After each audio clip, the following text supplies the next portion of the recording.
மகர ராசி அன்பு சொந்தங்கள் அனைவருக்கும் வணக்கங்க. எல்லாம் எப்படி இருக்கீங்க? வளமாகவும், நலமாகவும் நீங்க இருக்கணும்னு சொல்லி, அந்த கடவுள்கிட்ட பிரார்த்தனை வச்சுக்கிட்டு இந்த வீடியோ பதிவ நான் தொடங்குறேன். எந்த கடவுள வழிபாடு செய்யலாம்? மகர ராசிக்காரங்களுக்கு சனீஸ்வர பகவானே ராசி அதிபதியாக கொண்டவங்க. நியாயத்தின், தர்மத்தின் பக்கம் நிக்கக்கூடியவங்க. நீ எனக்கு சொந்தமோ, பந்தமோ, நீ தெரிஞ்சவனோ, தெரியாதவனோ, நீ தப்பு பண்ணியிருந்தா, உனக்கு நான் சாதகமா நிக்க மாட்டேன். எந்த பக்கம் நியாயம் தர்மம் இருக்கோ, அந்த பக்கம் தான் இருப்பேன். இதுதான் மகரத்துடைய குணம். அது கூட பொறந்தவங்களோ, பெத்தவங்களோ, கட்டிக்கிட்டவங்களோ, பெத்ததோ யாராக இருந்தாலும் சரிங்க, ஒரே மாரி தான் இருப்பாங்க. பேசி விட்டுடுவாங்க. இவங்களும் அதே மாரி தாங்க. உண்மைக்கு புறமா நடக்க மாட்டாங்க. மகரத்துடைய குணம் இதுதான். உங்கள பொறுத்த வரைக்கும், சனீஸ்வர பகவானுடைய அனுகிரகம் எப்பவுமே தேவை.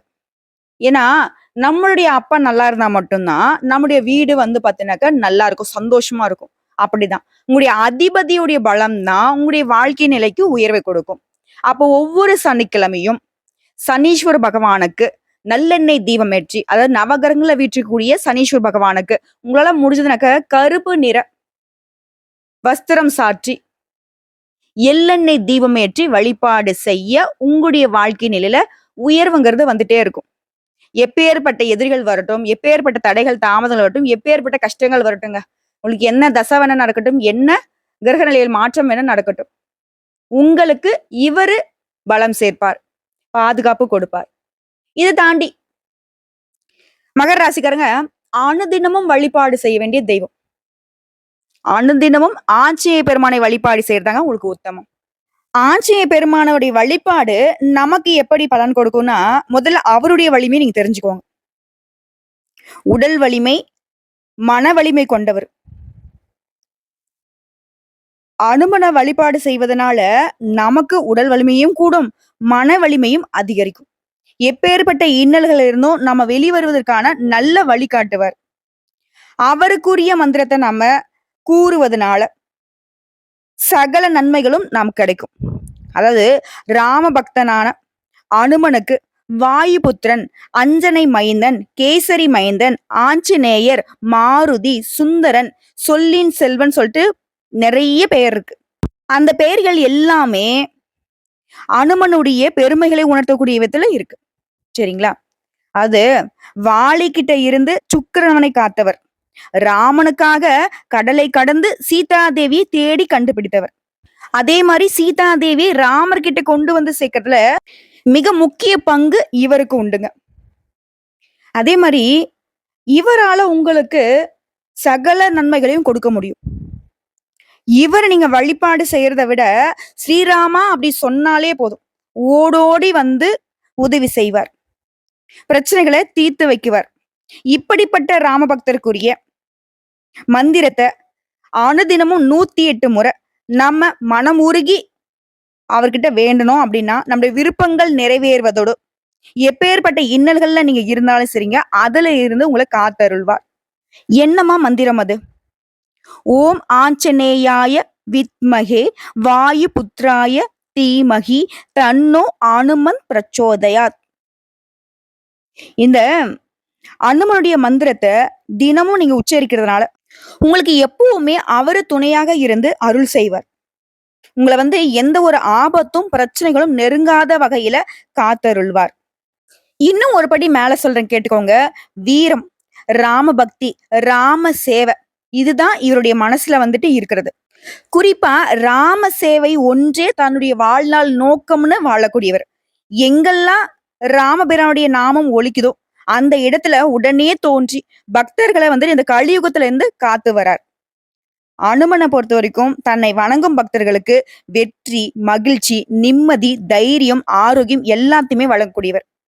மகர ராசிக்காரங்களே, நீங்க எந்த தெய்வத்தை வழிபாடு செய்யணும், எதனால வழிபாடு செய்யணும், இவரை வழிபாடு செய்வதனால உங்களுக்கு என்ன பலன்கிறத நம்ம விரிவா சொல்லியிருக்கோம். இப்போ தலைப்பை பார்த்திருப்பீங்க. மார்ச் மாதம் 31ஆம் தேதிக்குள்ள மகர ராசிக்காரர்களுக்கு இருக்கக்கூடிய பெரும் பிரச்சனைகளான 8 பிரச்சனைகள் முடிவுக்கு வரப்போகுது.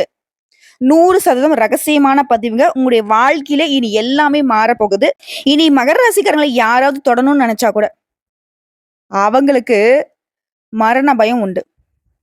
காரணம் கேட்டீங்கன்னா, உங்களுடைய அதிபதியுடைய பலம் அந்த மாதிரி. அவரோட சேர்த்து நீங்க அனுமரை வழிபாடு செய்தீங்க அப்படின்னா, நீங்க அந்த ராமபிரானின் தூதர் போலவே உடல் வலிமையும், மன வலிமையும் பெற்று எல்லாத்தையுமே அசால்ட்டா சமாளிச்சுருவீங்க. இவர் வழிபாடு செய்யும்போது நமக்கு சங்கடங்கள் விலகுது, சந்தோஷம் உண்டாகுதுங்கிறத சொல்லிட்டேன். இவர நீங்க எப்படி வழிபாடு செய்யணும்? வெற்றிலை மாலை சாற்றி, இல்ல வடை மாலை சாற்றி, துளசி மாலை சாற்றி, வெண்ணெய் காப்பிட்டு, செந்தூர காப்பிட்டு, அனுமனை வழிபாடு செய்வதனால, அவருடைய மனசு குளிர்ந்து போகும். அவருக்கு சாத்திய வெண்ணெய் உருகுவதற்குள்ள, உங்களுடைய வாழ்க்கையில இருக்கக்கூடிய பிரச்சனைகள் அனைத்தையுமே நீக்கக்கூடியவர் இந்த அனுமன். புரியுதுங்களா? நம்ம எல்லாரும் கடவுள்கிட்ட போய் வேண்டுறது, "கடவுளே எப்படியாச்சும் என் பிரச்சனை காணாம போயிடும். கடவுளே எப்படியாச்சும் என் பிரச்சனை சரியாகணும்." இதுதான் நம்ம வேண்டுறோம். அதற்கு உத்தரவாதம் தரக்கூடிய தெய்வம் நம்மளுடைய அனுமன். இதான் சொல்றேங்க இல்லையா? நீங்க அவருக்கு சாட்சி அந்த வெண்ணெய் உருகுவதற்குள்ளாக உங்களுடைய பிரச்சனைகள் மறைய ஆரம்பிக்கும். அப்படி அனுதினமும் முடியாதவங்க, ஒவ்வொரு சனிக்கிழமையும் கட்டாயம் இவர்கிட்ட போய் ஒரு அட்டெண்டன்ஸ போட்டு வாங்க. புரியுதுங்களா? சில நேரங்கள்ல மகர ராசிக்காரங்க ரொம்ப பயம் வருது. வெளிய சொல்ல முடியாம அப்படியே சமாளிச்சுக்கிட்டு இருக்கீங்க இல்லையா? அந்த பயம் சுத்தமா உங்கள விட்டு விலகணும். உங்களுடைய செயல்பாடுகள் சிறக்கணும். எந்த ஒரு தடையும், தாமதமும் உங்களுக்கு வரக்கூடாதுன்னு நெனச்சுனாக்க, இத கட்டாயம் செய்யும். நல்லதே நடக்கும்.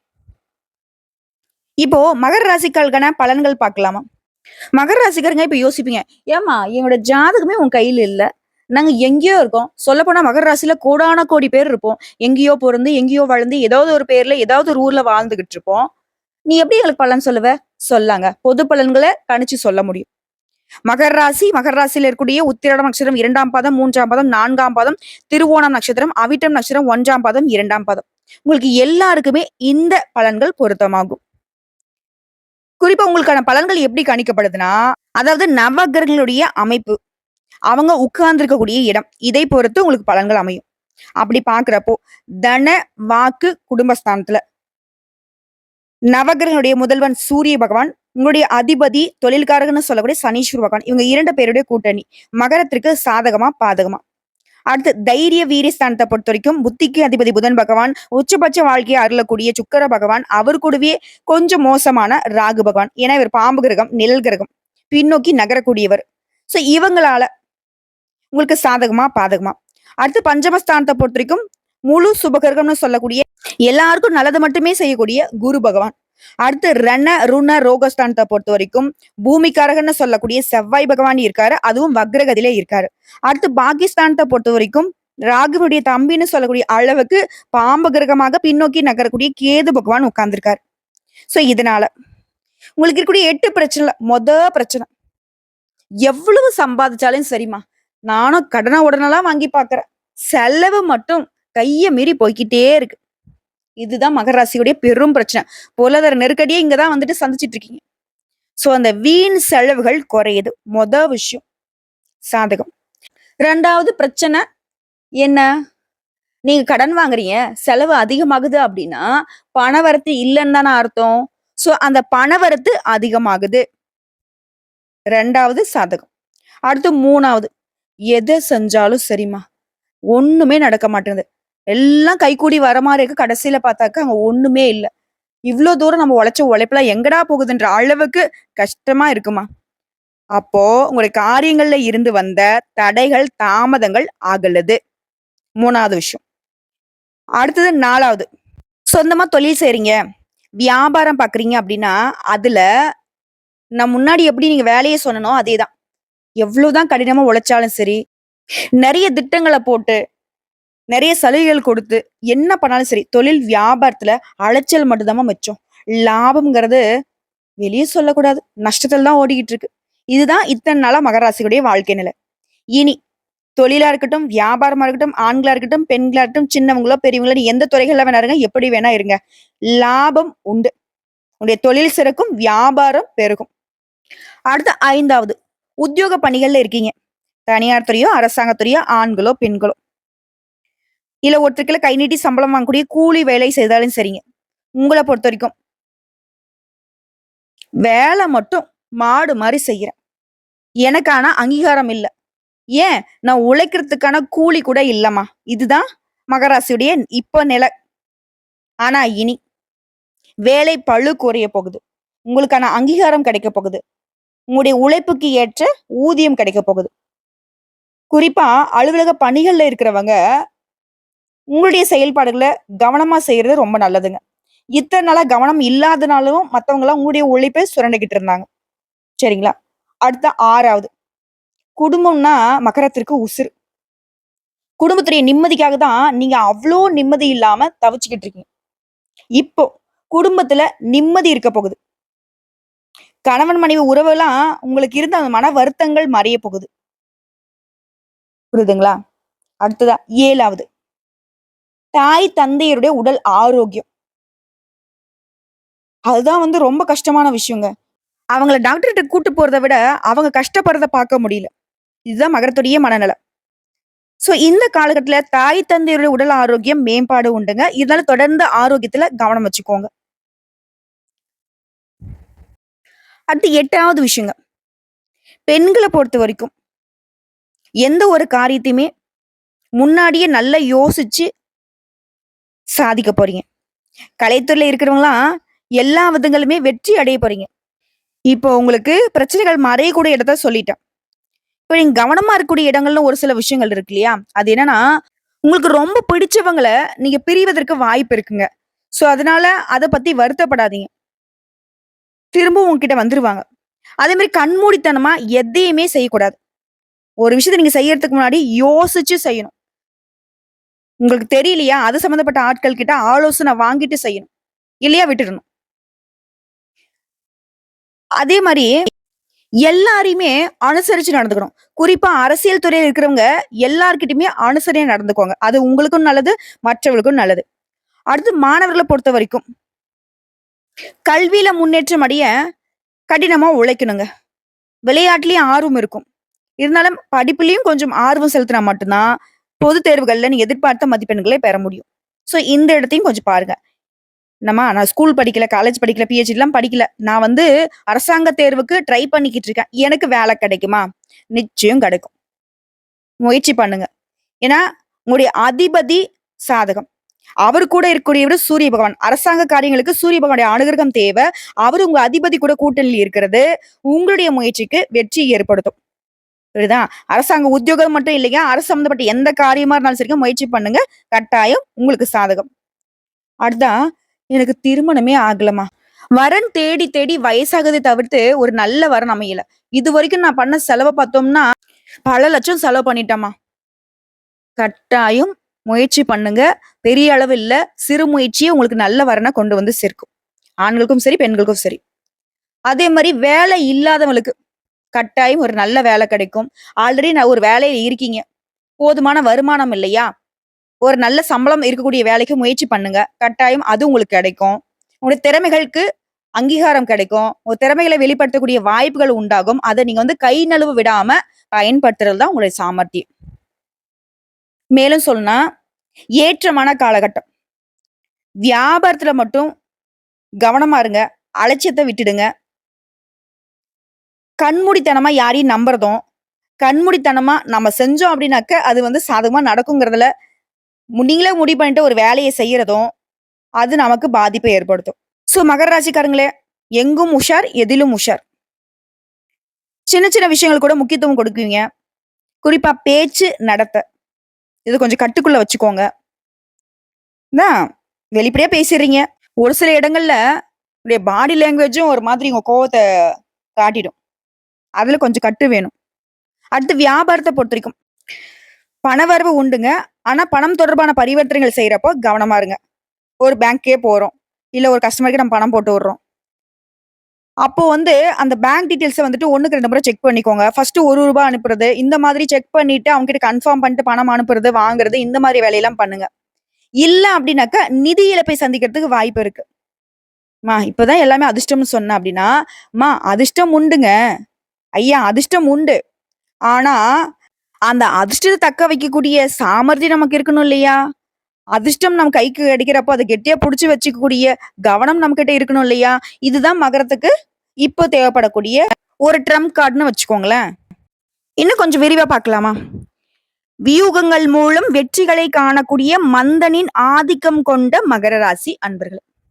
உங்களுடைய ராசியில சூரிய பகவான் 2ஆம் வீடு. உடன்பிறப்புகள் வழியில கொஞ்சம் பணம் விரயமாகறதுக்கு வாய்ப்பு இருக்கு. உங்களுடைய வார்த்தைகள குடும்பத்துல இருக்கிறவங்க புரிஞ்சுக்க மாட்டாங்க. வீண் வம்பு ஏற்படுறதுக்கும் வாய்ப்பு இருக்கு. ஸோ எல்லா செயல்பாடுகளையும் எச்சரிக்கை அவசியம். முன்னதான் சூரிய பகவான் சாதகம்னு சொன்னேன். அது தொழில் ரீதியாங்க. குடும்பம் சம்மந்தப்பட்ட விஷயத்துல கொஞ்சம் உஷாரா தான் இருக்கணும். அடுத்து செவ்வாய் பகவான் 6ஆம் இடம். இவர பொறுத்தவரைக்கும் வேலை இடத்துல உற்சாகத்த கொடுக்கிறாரு. உங்களுக்கு எதிராக செயல்பட்ட விரோதிகள வலுவிழக்க செய்றாரு. அடுத்து குரு பகவான் 5ஆம் வீட்ல இருக்காரு. வியாபாரம் சிறப்பா நடக்கும். பணத்தட்டுப்பாடு இருக்காது. வார்த்தைகள மட்டும் கொஞ்சம் பார்த்து பயன்படுத்துங்க. ஏன்னா கெட்ட பெயர் வரதுக்கு வாய்ப்பு இருக்கு. அடுத்து சுக்கிர பகவான் 3ஆம் இடத்துல இருக்காரு.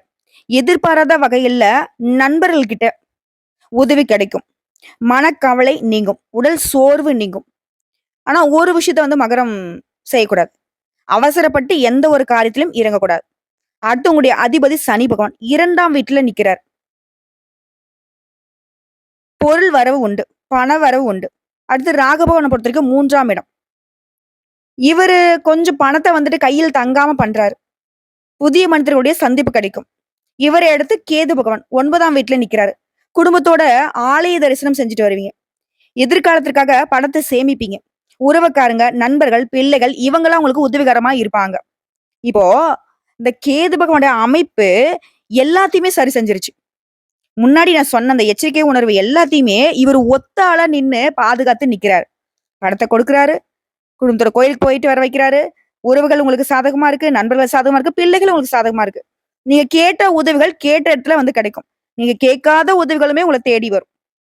சோ இப்ப வரைக்கும் பார்த்தது பொது பலன்கள். மகர ராசிகளுக்கு நிச்சயமா உங்களுடைய வாழ்க்கை நிலையில மாற்றம் வந்திருக்குங்கிறத உணர்ந்திருப்பீங்க. இப்ப நட்சத்திர பலன்களை பொறுத்த வரைக்கும் மகர ராசி உத்திராடம் நட்சத்திரம் 2ஆம் பாதம், 3ஆம் பாதம், 4ஆம் பாதம். சூரிய பகவானால குடும்பத்திலயும் சரி, வருமானத்திலயும் சரி நெருக்கடிகள் மறையுது. குருவினுடைய பார்வையினால செல்வாக்கு திரும்பவும் கிடைக்கும். திருமண வயதுல இருக்கிறவங்களுக்கு வரன் அமையும். தந்தை வழி உறவுகள் கிட்ட ஆதரவு கூடும். இருந்தாலும் எல்லா விதமான செயல்பாடுகளையும் கொஞ்சம் கவனம் தேவை.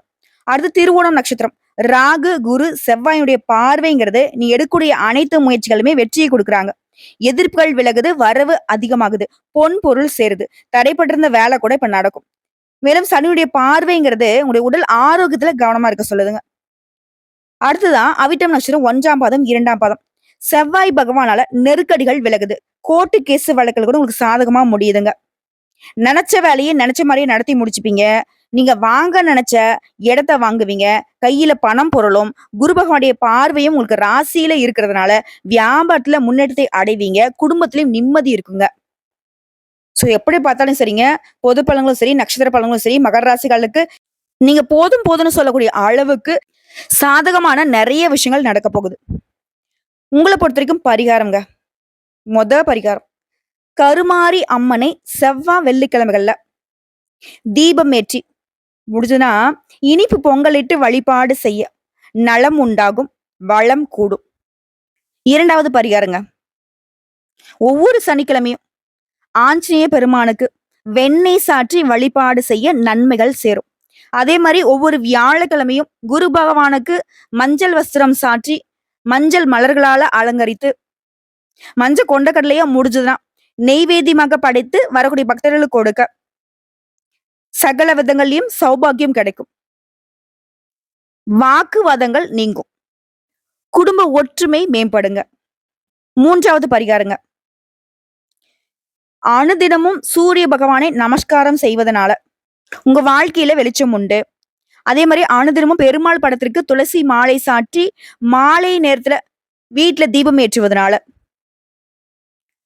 பொருளாதார நிலையில நல்ல உயர்வை பார்ப்பீங்க. கடன் தொல்லைகள் அகலும்.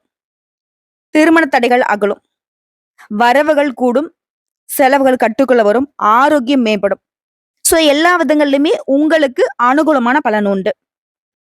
இதை தாண்டி லிஸ்ட் போட்ட மாதிரி உங்களுக்கு சாதகம் என்ன, நீங்க கவனமா இருக்கக்கூடிய இடம் என்ன அப்படிங்கறத பாத்துடலாமா? அதிகமா உணர்ச்சி வசப்படாம பொறுமையோட இருந்தீங்க அப்படின்னா பல மேன்மையான பலன்களை அடைய முடியும். அதே மாதிரி குருவுடைய பார்வையும், ராகுவினுடைய பார்வையும் உங்களுக்கு சாதகமா இருக்கிறதுனால, அதிக யோகமான பலன்கள் உங்கள வந்து சேரும். 7 சனியுடைய பாதிப்பு குறையும். நிதி நிலைமை அப்படிங்கிறது நல்லா இருக்க போகுதுங்க. குறிப்பா உச்சபட்ச வாழ்க்கை சுக்கிர பகவான் கொடுக்கிறாரு.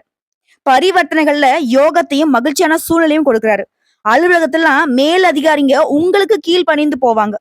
எல்லா விதங்களிலுமே எல்லார்கிட்டயுமே ஒத்துழைப்பு இருக்கும். சுமூகமான வாழ்க்கை நிலை உங்களுக்கு உண்டு. அதே மாதிரி பொது வாழ்க்கையில கௌரவம் அதிகரிக்குங்க. இதெல்லாம் சாதகங்க. இது கவனமா இருக்கக்கூடிய இடம்னு பார்த்தோம்னாக்க, யார்கிட்டயும் வாய் கொடுத்து மாட்டிக்காதீங்க. அதே மாதிரி தந்தை கிட்ட கருத்து வேறுபாடு வரதுக்கு வாய்ப்பு இருக்கிறதுனால, அப்பா கிட்ட பேசுறப்போ கொஞ்சம் பார்த்து சூதானமா இருங்க.